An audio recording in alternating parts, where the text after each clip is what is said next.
اليوم كتنزل البعثه ديال الاتحاد العاصمه الجزائري بمطار وجده، وكيستقبلوهم المغاربه بواحد الحفاوه وبورود اللي هي حقيقيه، ماشي ورود ديال البلاستيك كما كتستقبل البعثه الجزائريه الضيوف ديالها، ناهيك على الحليب والتمور اللي المغرب كيعبر بهم على الاحترام ديال الاخر. وهذه عادات من العادات ديال المغاربه اللي هما كيمتازوا بالكرم والجود.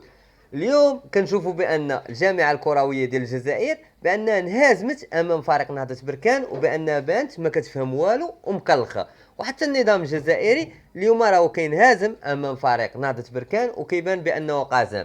غادي تكون عندك علامه استفهام وغادي تقول لي كيفاش الجامعه الكرويه الجزائريه بانت انها مكلخه وما كتفهم والو في الكره، وكيفاش النظام انه انهزم امام نهضه بركان وكيبان قازم. خاصك تعرف بان اي نادي في البدايه ديال البطوله مني كيبغي يلعب البطوله يختار الديزاين ديال التوني ديالو والشركات اللي غادي يكونوا في التوني، وكيرسلهم للاتحاد الافريقي، والاتحاد الافريقي كيوافق على التوني او لا كيرفضوا.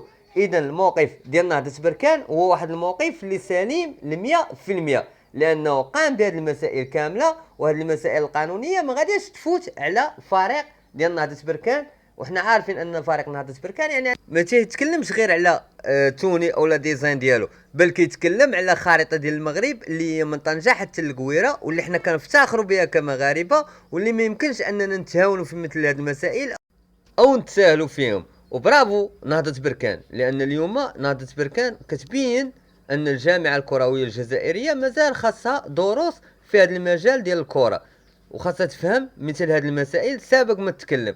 وهذه راه ماشي مساله توني، راه مساله وطن وارض وشعب. واستسمح بزاف بزاف حيت ما لقيتش شي كلمه باش نشرح هاد الناس ديال الفتنه اللي باغيين يقسموا الارض المغربيه من غير بهاد الكلمه هذه. وعاش الملك وعاشت الخارطه المغربيه والوطن المغربي من طنجه حتى للقويره. كلشي نقدروا نتهاونوا فيه الا الخارطه المغربيه اللي من طنجه للقويره. المساله ماشي مساله مقابله او توني، ولكن هي مساله هويه وكرامه ومبدا.